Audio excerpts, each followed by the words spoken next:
বাংলাদেশ জাতীয় পার্টির BJP chairman Andalib Rahman পার্থর স্ত্রী শেখ সাইরা শারমিনকে বিদেশ যাত্রায় বাধা দেওয়া হয়েছে।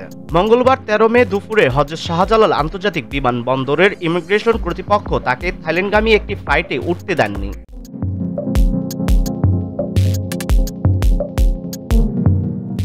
বিমানবন্দর সংশ্লিষ্ট একটি সূত্র জানিয়েছে, শেখ সাইরা শারমিন দুপুর ১টা ৩৫ যাত্রার জন্য থাই এয়ারলাইন্সের TG-322 ফ্লাইটে চেক ইন করলেও ইমিগ্রেশন থেকে তাকে থামিয়ে দেওয়া হয়। শেখ সাইরা শারমিন শেখ মুজিবুর রহমানের ভাতিজা শেখ হেলাল উদ্দিনের মেয়ে এবং সাবেক সংসদ সদস্য শেখ তন্ময়ের বোন।